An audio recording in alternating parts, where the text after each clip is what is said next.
Hey guys, pretty cool way to start a video, eh?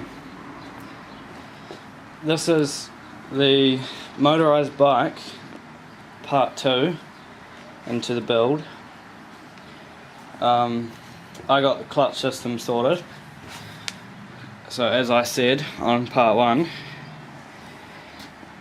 there's 2 bits of square steel coming out there, and then square steel, well, box steel or RHS coming along there, and then a flat bit of steel, and then a handle, and there's a bit of angle line welded to the frame, and then there's a little spot weld right there, and then a spot weld there, so you have to bring it down and then up so it goes on the notch, and there's a hinge, so when it's down it is above the tyre, and when you put it up on the top notch, it's pressured against the tyre. Top notch stuff, eh? I got the petrol tank sorted. I said in part 1 that it'd be like around here. Well, it's not. Instead, it's here.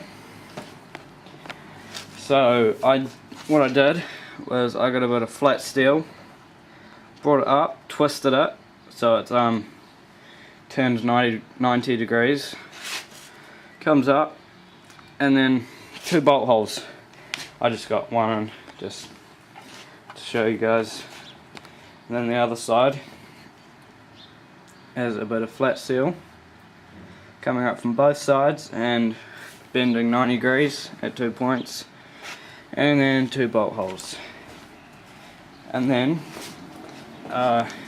this petrol tank was actually supposed to be for that, which is the go-kart, and yes, it's hanging on the roof to save space. Yeah, that's supposed to be for the go-kart. And where you connect the fuel line is there. It's got a bit of small tubing coming out of it, and then it's just like brazed on,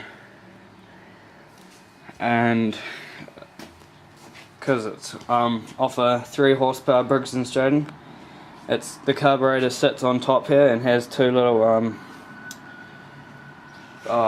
fuel sucker things that come down, and then it's got a gasket in between them. So I put the gasket on, and then I put a bit of flat steel on, and then bolted it down so there's no leakage or anything.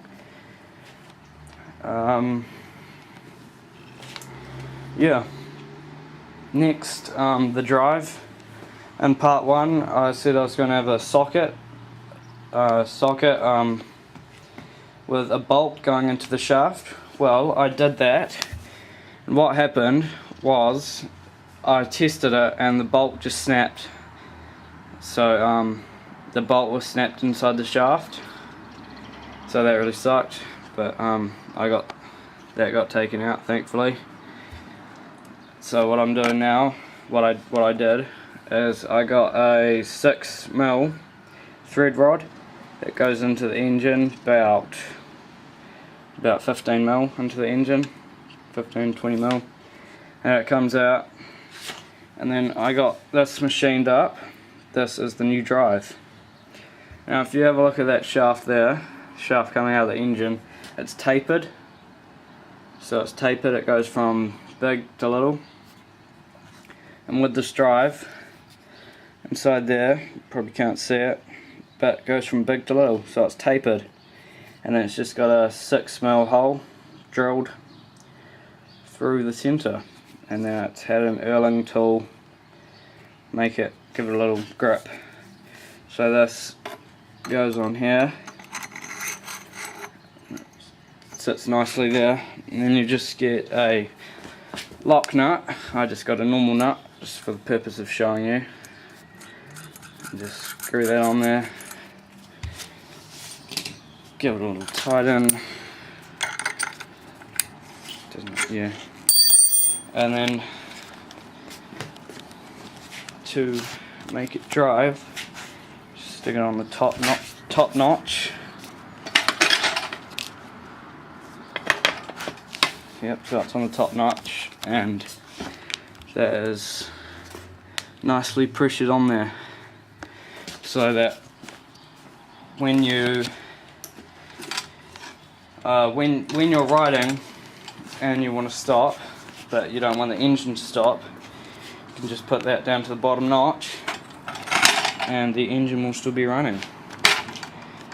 And also, when you start it, you can start it with the pull start, and then you can get ready and then put it on the top notch and it'll be away. Yeah. And as I said in part 1, for the throttle, I'll just have a throttle cable coming out, and then just either use the brake lever or a twist throttle. Either one will do. Yeah, I get a few looks with this rig on the back. Yep, sure do. And that's about it. Yeah, thanks for watching.